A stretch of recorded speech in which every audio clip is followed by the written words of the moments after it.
और तेरे संग कोई ना चढ़ने पाए। क्यों मूसा अकेले चढ़ेगा? क्यों आपने कहा कि और कोई ना चढ़ने पाए? तुम अकेले आओगे मूसा, कोई नहीं चढ़ेगा। मैं इसी का खुलासा करना चाहता हूं। क्यों क्यों क्यों मूसा अकेले चढ़ेगा? कौन सी एलिजिबिलिटी है उसकी कि वो अकेले सिनै पर्वत पर और उसकी चोटी पर चढ़ेगा? जय मसीह की। इस सोशल मीडिया के समय में मित्रों, हमें इतनी चीजें, इतनी जानकारियां मिल रही हैं जो आज के पहले लोगों के पास संभव नहीं थी। या तो लोगों को लाइब्रेरी जाना पड़ता था, या स्कूलों में जाना पड़ता था, या पुस्तकें खरीदनी पड़ती थी, या अगर किसी प्रचारक को सुनना है तो आपको ट्रैवल करके उसकी सभा में, उसके चर्च में जाना पड़ता था। आज तो उसकी जरूरत ही खत्म हो गई। आज वो सारी चीजें बीत गई। आज तो आपने 4 इंच का मोबाइल लिया और दुनिया के प्रचारक, दुनिया के प्रचार आपके सामने मौजूद है।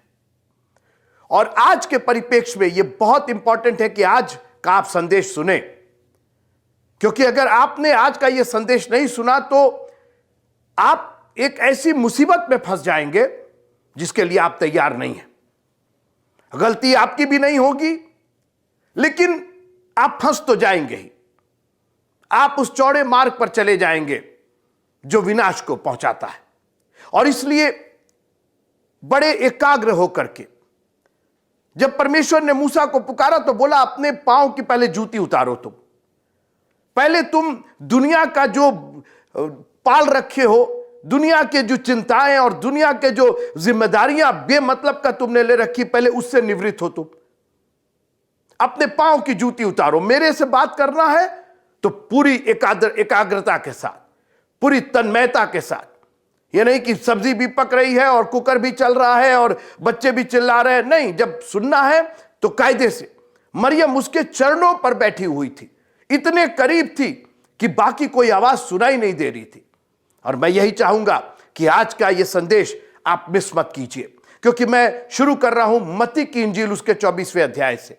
आप कहेंगे आप तो निर्गमन की पुस्तक में है। बिल्कुल ठीक है, मैं वहीं लेकर के जाना चाहता हूं, क्योंकि यह पूरी बाइबल एक परमेश्वर का वो कलाम है, एक वो नक्शा है जो आरंभ होता है और अंत होता है उसका।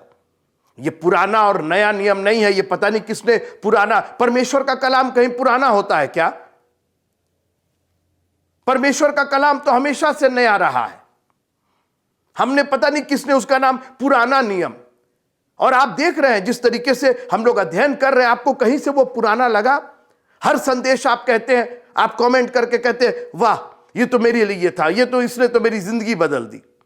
ये पुराना उराना नहीं है, ये परमेश्वर का वचन है जो एक मार्ग की तरह है, जो अपनी मंजिल से शुरू होता है और अपनी मंजिल को पहुंचता है। और वो मार्ग हमारे लिए है, वो मार्ग यीशु है जो हमारे लिए है। वो अब इससे बेहतर क्या होगा कि हमारा प्रभु हमारा मार्ग है। मत्ती की इंजील उसका 24वां अध्याय, और मैं शुरू करना चाहता हूं 5वें पद से, क्योंकि बहुत से ऐसे होंगे जो, ये यीशु मसीह कह रहे हैं, मुझको दोष मत दीजिएगा इसके लिए। बहुत एकाग्र होकर के अपने प्रभु की आवाज सुनिए। आप अगर आप उसकी सचमुच की भेड़े हैं, बकरी होंगे तब तो छोड़ दीजिए, लेकिन अगर आप उसकी भेड़े हैं तो आज के इस संदेश को बहुत तन्मयता के साथ, एकाग्रता के साथ, एक चित होकर के आप सुनेंगे। क्योंकि बहुत, मैं 4था पद से पढ़ देता हूं, मत्ती की इंजील उसका 24वां अध्याय 4था पद। यीशु ने उनको उत्तर दिया, सावधान रहो, कोई तुम्हें ना भरमाने पाए। आज जो ये सोशल मीडिया का जमाना है, इसने इस द्वार को खोल दिया है, भरमाने वाले द्वार को। मैं बहुत दिन तक सोचता था कि प्रभु ने कहा तो, अरे हम लोग को कितनी जानकारी होती। मैं सोशल मीडिया के और इंटरनेट के पहले की बात कर रहा हूं, जब ना वीडियो था ना ऑडियो था, खाली बुक्स थी, तो 2 बुक्स 3 बुक्स, कई लोगों के पास तो किताबें नहीं होती, तो कितना भरमाया जाएगा आदमी। लेकिन अब जबकि पूरा संसार आपके सामने खुल गया है, आपको सावधान रहना है और भरमाया नहीं जाना है आप, क्योंकि भरमाने वाले तो इतने निकल गए हैं कि आपको मुश्किल हो रहा है यह पता करना कि क्या सही है और क्या गलत है। क्योंकि बहुत से ऐसे होंगे जो मेरे नाम से आकर कहेंगे कि मैं मसीह हूं, और 2 लोग को, 3 लोग को, 4 लोग को, एक छोटे से समूह को जी नहीं, बहुतों को भरमाएंगे। Majority of people are deceived somewhere here and there. और मैं चाहता हूं कि आप अगर मेरा यह संदेश सुन रहे हैं, मैं प्योर, मैं शुद्ध, मैं खालिस कलाम का आपको दूध दे रहा हूं, इसमें कोई मिलावट नहीं कर रहा हूं, मैं अपनी ओर से कुछ भी नहीं कह रहा हूं, मैं निर्गमन की पुस्तक पर जा रहा हूं। आप मेरे साथ रहिए, कोई तुम्हें भरमाने ना पाए।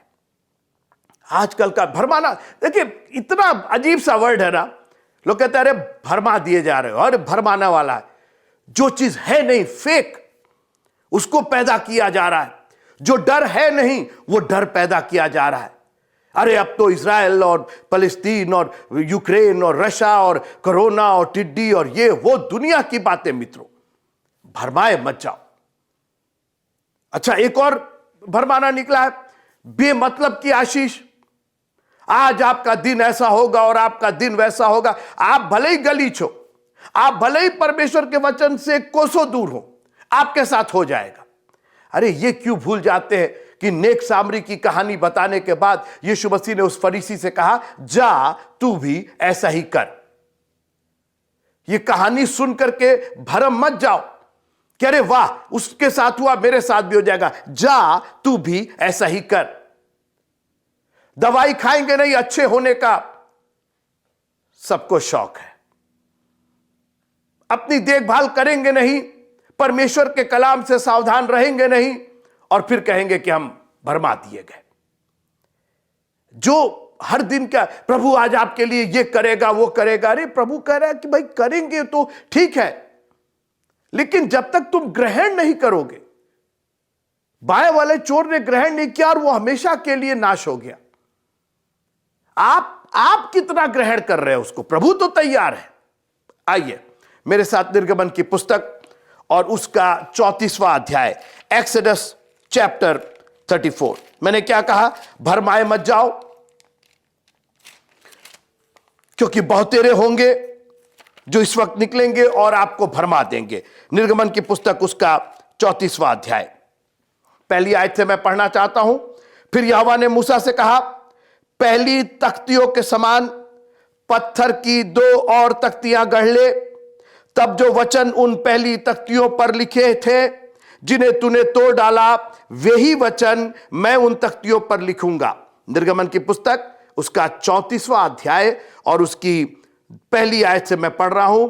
Exodus chapter 34 and verse number 1 onward. Verse number 2, और बिहान को तैयार रहना और भोर को सिनै पर्वत पर चढ़कर उसकी चोटी पर मेरे सामने खड़ा होना। यह इंस्ट्रक्शन मोसेस को दिया जा रहा है, ये तुझे करना है। नहीं नहीं प्रभु जी, मैं तो अपने काम में व्यस्त हूं, मैं अपनी चिंताओं में व्यस्त हूं। आपको आशीष देना है। वो फलाने भविष्यद्वक्ता जो हैं, उन्होंने कहा है कि आज तुम्हारा दिन बहुत अच्छा होगा, आज तुम्हारा फलाना होगा। आज हम तो अपना आराम से सोए हुए हैं, काहे आप हमको परेशान क्यों? बिहान को सवेरे तैयार रहना, भोर को सिनै पर्वत पर चढ़कर, पर्वत चढ़ना है, सिनै पर्वत पर चढ़ना है, भोर को चढ़ना है, तैयारी के साथ चढ़ना है। नहीं, हम ये सब नहीं करेंगे। हमको आप वचन दे दीजिए, वहीं से टपका दीजिए, वो वहीं से कमांडमेंट दे दीजिए। मित्रों, उस कमांडमेंट को लेने के लिए मूसा को तैयार होना पड़ा, भोर को उठना पड़ा, सिनै पहाड़ पर चढ़ना पड़ा। आप सोचिए, एक व्यक्ति अपनी हिम्मत लगा करके, उसको परमेश्वर ने नहीं कहा मैं सीढ़ी भेजूंगा और मैं एलिवेटर लगा दूंगा, मैं लिफ्ट लगा दूंगा। परमेश्वर चाहता तो एक झटके में मूसा को, ना ना ना, तुझे सिनै पर्वत पर चढ़ना है, हमसे मत करवाइए, हमको आशीषों पर। ये सब भरमाने वाली बातें हैं, मत भरमाए जाइए। अगर आपको कमांडमेंट चाहिए, अगर आपको परमेश्वर की उपस्थिति चाहिए, तो भोर को सुबह तैयार चढ़ करके, सिनै पर्वत पर चढ़ करके आज पर्वत को हटाना सब चाहते हैं, पर्वत पर चढ़ना कोई नहीं चाहता है। सुनते रहिए, चढ़कर उसकी चोटी पर मेरे सामने खड़ा होना। मित्रों, इतनी आसानी से आप चोटी पर खड़े हो जाइएगा, गिर जाइएगा। आज चोटी पर ही तो पहुंच करके लोग गिरते हैं। थोड़ा सा नेम क्या हो गया, थोड़ा सा फेम क्या हो गया, थोड़ा सा लोगों ने सरारे, कितना अच्छा बोलते हैं भाई आप, कितना अच्छा गाते हैं आप, कितना अच्छा बजाते हैं, तुरंत सिंग निकल जाती। चोटी पर खड़े ही नहीं रह पाते हम लोग, उस सक्सेस को हम लोग कंट्रोल ही नहीं कर पाते और घमंड आ जाता। और परमेश्वर को घमंड से चढ़ी हुई आंखें नहीं पसंद है। मित्रों, मैं क्या आपको कहना चाह रहा हूं, मत भरमाए जाइए उन लोगों से, उन प्रचारकों से मत। ये कहेंगे मैं मसीह हूं, ये नॉन क्रिश्चियन लोग नहीं, ये गैर मसीह नहीं, ये वो लोग जो मसीह में हैं, जो मसीह की बातें करते हैं, वो कहेंगे मैं ही मसीह हूं, मेरे में ही मसीह देख लो, मेरे ही सामने खजूर की डालियां, मेरे ही सामने कपड़े बिछा दो, मैं ही उन पर। आपको मालूम है मैं कहां से ये सब बातें कर रहा हूं? आप देखिए, सोशल मीडिया पर देखिए, भरमाने वालों की कमी नहीं है। और मैं बार बार आपसे निवेदन कर रहा हूं, प्लीज, आप इतने करीब आ गए हैं, क्रूस के इतने करीब हैं आप बाएं मत रहिए, आप दाहिने आ जाइए। वही क्रूस, केवल एक दिशा आपने बदल दी और आपकी जिंदगी स्वर्गलोक में होगी, आपके पिता परमेश्वर के पास होगी। सुबह तैयार बिहान को पर्वत पर, सिनै पर्वत पर चढ़ के उसकी चोटी पर, वहां आप मिलेंगे प्रभु जी। हम तो सोचे कि बस हम रजाई से हम बस चरपाई से उतरे नहीं कि बस हमारी आशीषें शुरू हो गई। सुनते रहिए आप, मैं तीसरे पद की पहली लाइन पर बस आज बात करना चाहता हूं। यह मैंने सिर्फ भूमिका आपको बताई कि भरमाए मत जाइएगा। आगे सुनिए, और तेरे संग कोई ना चढ़ने पाए। इसके आगे मैं पढ़ना चाहता हूं, लेकिन वो मैं नहीं पढ़ूंगा, वो आप पढ़ेंगे, क्योंकि आपको आशीष मिलनी है। मित्रों, हम क्यों यहां से इस तरीके से आपको बार बार, क्योंकि मैं चाहता हूं कि आपको आशीष मिले। मेरा कटोरा छलक रहा है, मुझे इतनी आशीष मिली है इसको पढ़ने के बाद कि मैं कंटेन नहीं कर पा रहा हूं, मैं रोक नहीं पा रहा हूं। I want to share it with you.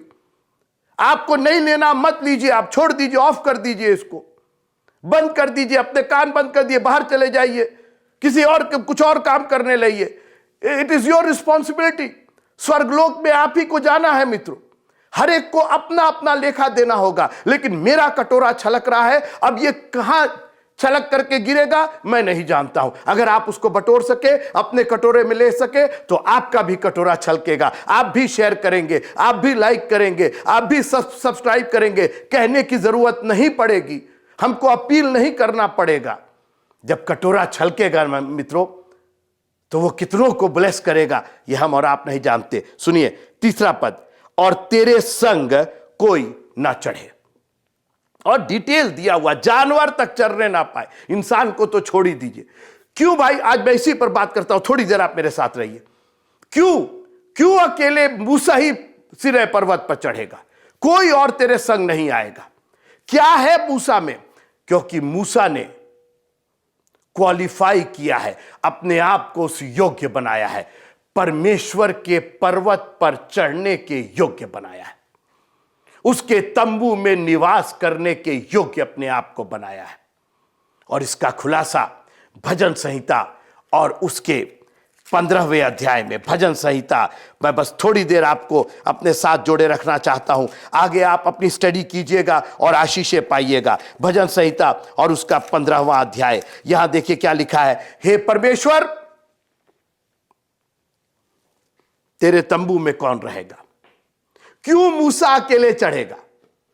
क्यों आपने कहा कि और कोई ना चढ़ने पाए? यहां तक कि जानवर भी उस पहाड़ के चारों ओर, वो पवित्र है मित्रों, वो कॉम्प्रोमाइज नहीं करेगा। अच्छा कोई बात नहीं, तुम भी आ जाओ, तुम भी आ जाओ, तुम भी आ, जी नहीं, इधर यू आर इन और यू आर आउट।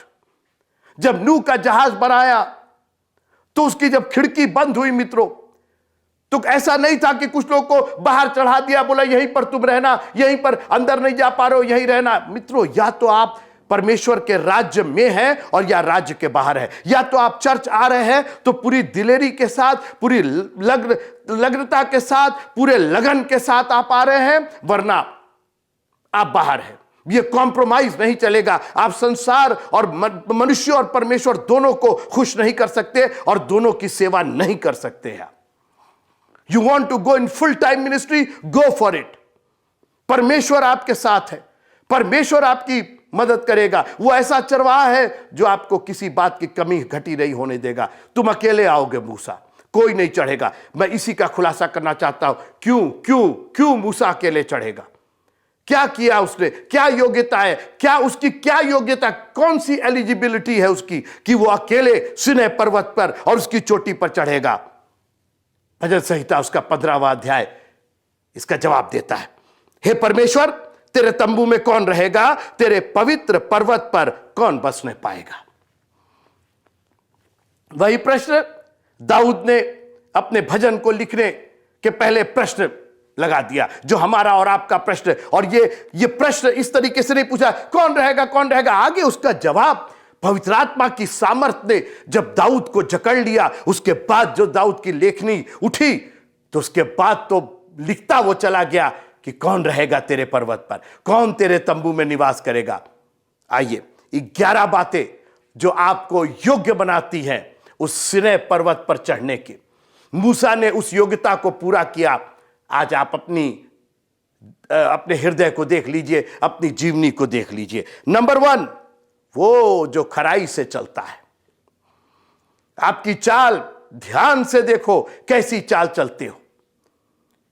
वक्त की कमी की वजह से मैं एक एक बात पर बहुत ज्यादा एम्फेसिस नहीं कर पाऊंगा, बहुत ज्यादा उसका खुलासा नहीं कर पाऊंगा। कभी मौका मिलेगा तो इस पर बात करेंगे। लेकिन मैं आपको उत्सुकता देना चाहता हूं, आपको एक्साइट करना चाहता हूं, आपको आशा देना चाहता हूं कि हमारे पास आशा है उस पर्वत पर चढ़ने की, वो जो खराई से चलता है। और खराई से वो चलता है जो परमेश्वर के वचन पर चलता है, जो उसके मार्ग में चलता है और धर्म के काम करता है। यह वास्तव में धर्म नहीं, धार्मिकता के काम है, जो पवित्रता के काम करता है। हमारा प्रभु पवित्र है मित्रों, और वो नहीं चाहता कि उसके आंगन में कोई भी पापी प्रवेश करे। आपको प्रभु के लहू से धुलना पड़ेगा। हमारी धार्मिकता नहीं, यीशु मसीह की धार्मिकता। ये चीजें आपको उस पर्वत पर चढ़ने के लिए योग्य बनाती हैं। मूसा क्यों अकेले बुलाया गया? क्योंकि उसने ये सब योग्यताएं पूरी की थी। वो खराई से चलता था, वो धार्मिकता के काम करता था और हृदय से सच बोलता था।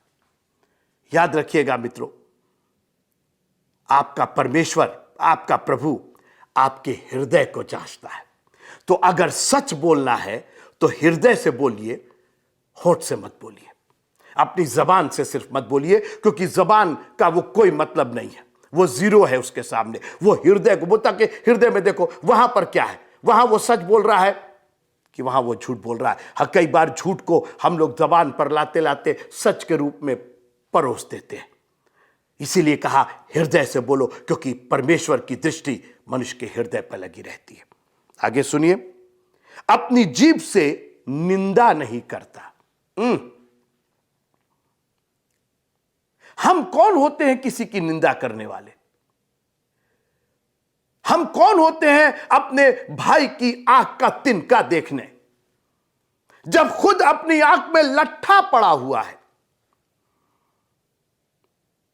हमारे में इतनी बुराइयां हैं। कहते हैं ना कि आप किसी की ओर एक उंगली दिखाते हैं तो 3 उंगली 4 उंगली अंगूठे के साथ वो आप ही की तरफ इशारा करती है कि पहले अपने को देखो।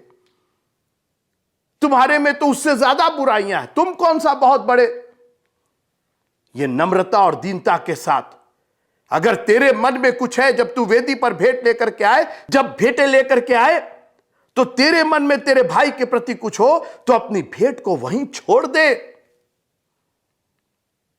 और जाके अपने भाई से मेल मिलाप कर। अपने मित्र की बुराई नहीं करता। वाह, मित्र बना करके और फिर बुराई, यह तो धोखा हुआ मित्रों। ये तो एक तरीके से आप एक गुनाह कर रहे हैं। वो बेखटके आपके साथ रह रहा है, वो आपको अपना मित्र जान रहा है, और ये मित्र और कोई नहीं, हमारा यीशु मसीह है। यीशु कैसा दोस्त प्यारा, दुख तकलीफ उठाने को। हमारी और आपकी हिम्मत कि हम चर्च ना आए, हम परमेश्वर का कलाम, आपका मित्र आपसे बात किए जा रहा, अरे भाई कैसे हो, क्या हालचाल है। सुबह उठते साथ वो पूछा, उसने आपको सांसें दी, आपकी पलकों को खोला, आपकी आंखों में रोशनी दी, आपके दिमाग की हर तरंग को, हर एक करंट को कंट्रोल किया कि आपको मिर्गी ना आ जाए, आपके मुंह से झाग और फेन ना निकलने पाए। मालूम है आपको, करोड़ों अरबों करंट की वाहनियां हमारे दिमाग में, एक भी मिली सेकेंड से भी इधर उधर हो जाए तो जमीन पर तड़पते हुए हम मुंह से गाज निकालने लगेंगे। मगर हर सुबह आप जब उठिए, ओ प्रभु तेरा धन्यवाद हो,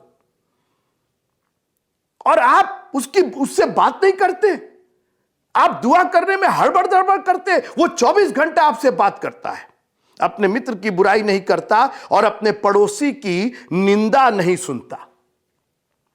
कौन है हमारा पड़ोसी? यीशु मसीह के पास आया था एक शास्त्री परखने के लिए, और उसने पूछा हमारा पड़ोसी कौन है, और यीशु मसीह ने डिटेल दे दिया, अपने पड़ोसी से अपने समान प्रेम रख। पूरी कहानी बता डाली, एक पूरा दृष्टांत, नेक सामरी का दृष्टांत बता रखा, और कहा जा तू भी ऐसा ही कर। अपने मित्र की बुराई नहीं और अपने पड़ोसी की निंदा नहीं सुनता। नहीं, हम तो कुछ बोले नहीं भैया, हम तो वहीं खड़े थे और वही लोग बोल रहे थे और आप सुन रहे थे। वाह क्या बात है। क्योंकि विश्वास सुनने से, मसीह का कलाम तो था नहीं, तो आपने जो सुना उससे विश्वास कम और विश्वास ज्यादा, भय ज्यादा पैदा हो गया, और आप घूम घूम करके बतकही करने लगे। कहां से आप योग्य बनेंगे? सबको उस पर्वत पर चढ़ने का बहुत मन है, बहुत शौक है, बगैर योग्यता के आप उस पर्वत पर नहीं चढ़ेंगे। कोई तेरे साथ ना चढ़ने पाए, पशु पक्षी भी नहीं आएंगे। आगे सुनिए, जिसकी दृष्टि में निकम्मा मनुष्य तुच्छ है। मित्रों, जो लोग परमेश्वर के भक्तों के खिलाफ, परमेश्वर के वचन के खिलाफ, परमेश्वर की मंडली के खिलाफ, और आपको मालूम है, और उसके बाद भी अरे भाई प्रेज द लॉर्ड, जय मसीह की, कैसे है, आइए आइए, खाइए, बैठिए, उठिए। निकम्मा मनुष्य तुच्छ है। नो सर प्लीज, मुझको आपसे बात नहीं करनी है। क्या ही धन्य वो पुरुष जो दुष्टों की युक्ति पर नहीं चलता। दुष्ट युक्ति करते रहे, मैं नहीं चलूंगा, ना मुझको आपके साथ चलना है, मेरा कोई संबंध नहीं है। अरे वो जान पहचान के है, वो ठीक नहीं है, वो चर्च के खिलाफत करते हैं, परमेश्वर के वचन के खिलाफ, लेकिन कोई बात नहीं।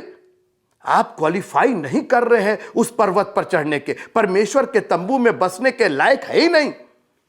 मैं भरमाना नहीं चाहता हूं, मैं परमेश्वर के कलाम से खरी और सीधी बात कर रहा हूं। मैं अपने को भी, ये दो धारी तलवार है मित्रों। हम आपको भरमाते कह रहे आप जो दिल में आए वो करिए, वो प्रभु तो आपको ले जाए। जी नहीं, आपको ये क्वालिफाई करना पड़ेगा, योग्य बनना पड़ेगा, कोई और नहीं आएगा। लाखों लाख इस्राएली वहां तराई में पड़े हुए थे, कोई नहीं आएगा। मूसा तुम अकेले आओगे, क्योंकि तुमने उस योग्यता को पूरा किया है। यह जिसकी दृष्टि में निकम्मा मनुष्य तुच्छ है, यहोवा के डरवैयों का आदर करता है। लिखा पहुनाई करना मत भूलना। किसकी पहुनाई? आज अन्य जाति आ जाते हैं, हम लोग पूरा घर भर खोल देते। कोई प्रीचर आता है तो एक गिलास पानी और एक कप चाय के लिए हम लोग उसको मोहताज कर देते। अगर यहोवा के डरवैये है तो उनका पूरा आदर होना चाहिए, दुगना आदर होना चाहिए। जो शपथ खाकर बदलता नहीं, चाहे हानि उठानी पड़ी। अरे हम चर्च में हुआ मित्रों, अभी मैं सुनिए मेरी बात, मैं अपने चर्च की बात कर रहा हूं, मैं बिल्कुल नाम नहीं लूंगा। एक भाई थे और प्रभु ने उनको आशीष दे दी। उन्होंने मेरे पास आके कहा कि बिशप साहब आप घबराइए नहीं, अगले संडे मैं इतना ला करके, और अच्छा बड़ा अमाउंट था, और उन्होंने कहा कि मैं ला करके दे दूंगा। और भैया उसके बाद तो उनका पता ही नहीं चला। और एक ऐसी मुसीबत में अभी वो फंसे हैं। रोज मेरे को व्हाट्सएप करते हैं कि मैं ऐसी मुसीबत में फंस गया हूं कि मेरे जान के लाले हो गए। पुलिस खोज रही है, लोग खोज रहे हैं, क्या कर रहे हैं, क्या कर रहे हैं। आप शपथ खा रहे हैं प्रभु के सामने। आप किसको झूठा बना रहे हैं? आप चर्च को नहीं दे रहे हैं, आप प्रभु को दे रहे हैं, मेरे को थोड़ी दे रहे हैं। मैं आपका क्या करूंगा पैसा लेकर के? मैं आपका धन लेकर के क्या करूंगा? आप जो भी कर रहे हैं वो प्रभु को दे रहे हैं। और जो शपथ आपने खाई है कि प्रभु ये हो जाएगा तो हम ये देंगे, मन्नत को पूरा करने में कभी पीछे मत हटिएगा। भले ही आप सोचे अरे भाई बच्चे की फीस दे लेते, अरे आप घर में कुछ ये ले आते। अगर आपने शपथ खाई है, प्रभु से आपने वादा किया है, प्रभु अपने वादे को तोड़ दे तब? उसने तो हर एक वादा निभाया है, अपनी जान दे करके निभाया है।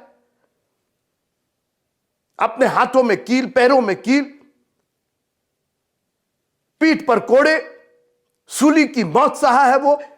हानि सोचा कोई बात नहीं, मेरी जान की हानि होगी, जो शपथ मैंने खाया है उसको मैं नहीं तोड़ सकता। मैं इनको अपना खून से खरीदूंगा, ये मेरे हैं। और आप थोड़ा सा कट जाए, थोड़ा सा पिन चुभ जाए, थोड़ी सी सुई धागा। सुबह संडे आते समय एक सज्जन थे, कहे कि असल में हम आ नहीं पाए, वो बटन लगा रहे थे, वो हाथ में सुई चुभ गई। वाह, सुई चुभ गई और आप संडे चर्च ही छोड़ दिए। उसने हमारे लिए कांटों का ताज सहा मित्रों, और यहां एक सुई चुभ गई तो हम चर्च छोड़ दिए। और कई बार ऐसी बेमतलब और बकवास चीजों के लिए, जिसको आप भी कुछ दिन के बाद सोचेंगे तो आप कहेंगे कि क्या किया मैंने। वो दोबारा वो संडे नहीं आएगा, दोबारा वो मौका नहीं आएगा, दोबारा वो ऑल्टर पर वो पानी जो हिलाया जा रहा है, कौन जाएगा उसके अंदर? आप तो कहीं और बिजी, आप तो सुई का जो चुभा है उसी को लेकर परेशान है। आगे सुनिए, जो शपथ खाकर बदलता नहीं, चाहे हानि उठानी पड़े। रुपया ब्याज पर नहीं देता। ओरिजिनली ये लिखा हुआ है, जो घूस नहीं लेता। और आपको याद होगा, जकई नाम का एक व्यक्ति था, उस दुगना तिगना घूस ब्याज सब कुछ, और ये सब मिला करके एक बात, रुपए का लोभ। रुपए का लोभ सब बुराइयों की जड़ है। रुपया नहीं, रुपया चाहिए, पर यीशु मसीह ने भी कहा, जो कैसर का कैसर को दो, जो परमेश्वर का परमेश्वर का। रुपया तो चाहिए, मगर उसका लोभ नहीं चाहिए। और कई लोग लोभ के चक्कर में क्या से क्या कर बैठे। उसको दुगना कर दे, तिगुना कर दे, ये आप क्वालिफाई नहीं कर रहे। उस पर्वत पर चढ़ने के योग्य नहीं है आप। मैं आपको भरमाना नहीं चाहता हूं, मैं नहीं कहता हूं हाँ हाँ ठीक है आप खूब करिए, खूब जो भी आपको दिल में है, जितना रुपया घूस लेना है, जितना आपको ब्याज देना है, आप सब सब करिए, कोई बात नहीं। परमेश्वर अपने पर्वत पर चढ़ देगा, कतई नहीं। कौन तेरे तंबू में निवास करेगा? कौन तेरे पर्वत पर रहेगा? यह है उसकी योग्यताएं, अहर्ताएं ये है। आगे सुनिए, निर्दोष की हानि के लिए घूस नहीं लेता। एक जन ने लिया था मित्रों, और आज तक वो थू थू के ही लायक है, और वो था यहूदा इस्करियोती। एक निर्दोष के लिए उसने घूस ले लिया था। क्या दोगे? वो गया शास्त्री फरीसियों के पास, बोला कितना दोगे, क्या दोगे? उन्होंने कहा 30 चांदी के सिक्के, और तौल करके उसको दे दिए। और उसने एक निर्दोष की हानि के लिए, मैं नहीं जानता हूं कि हम और आप कितनी बार वो आज भी निर्दोष है, आपका प्रभु आज भी निर्दोष है, लेकिन हमने घूस लिया है संसार से। ओ आज पिकनिक है, ओ आज शादी में जाना है, कितना घूस ले ले। शैतान ने आपको घूस दे दे करके आपको इल्लीगल तरीके से परमेश्वर से अलग कर दिया है। एक बार जरूर रुक करके सोचिएगा, ये कहीं मैं निर्दोष के लिए घूस तो नहीं ले रहा हूं? मैं अपने प्रभु से बात करने की बजाय मैं अपने मित्र को धोखा तो नहीं दे रहा हूं? लिखा है कि जो मेरा परम मित्र था उसने मेरे ऊपर लात उठाई। मित्रों, मैं आपको नहीं चाहता हूं कि आप भरमाए जाए, आप केवल अपने आप को सराहते रहे, अरे मैं तो ये और मैं तो वो। मैं अपने आप को भी जांचता हूं। ये वचन एक आईना है मित्रों, और आईना झूठ नहीं बोलता है। अगर कालिक लगी है तो आप राजा नहीं महाराजा होंगे। आपके पास करोड़ों अरबों की दौलत होगी, आईना ये नहीं कहेगा कि अरे साहब जाने दीजिए, वो लगा है लेकिन हम दिखाएंगे नहीं, इसलिए कि आप तो बड़े आदमी हैं, आप तो बहुत बड़े। वो कालिक लगी है तो कालिक दिखाएगा। आप खुश नहीं हैं कि परमेश्वर का कलाम वो आईना है। दुनिया की कोई किताब ये आईना नहीं बन सकती है जो हमारे परमेश्वर के कलाम ने बन करके दिखाया है। और आज आपसे मैं यही निवेदन करना चाहता हूं, प्लीज मत भरमाए जाइए। परमेश्वर का कलाम बहुत स्पष्ट है। मेरी मत सुनिए, परमेश्वर के कलाम की तो सुन लीजिए। वो आपके हाथों में है, अभी है। छोड़ दीजिए अंत होगा क्या होगा, किसकी लड़ाई क्या हो रहा है। मुझको अपने आप को क्वालिफाई करना है, मुझको अपने को योग्य बनाना है, ताकि प्रभु कहे तुम आओगे, तुम मेरे पर्वत पर चढ़ोगे, उस चोटी पर आ जाओ, खड़े हो जाओ, मैं तुमको अपना दर्शन दूंगा। प्रभु आप सबको बहुत बहुत आशीष दे और ना भरमाए जाने वाली आशीष दे। जय मसीह।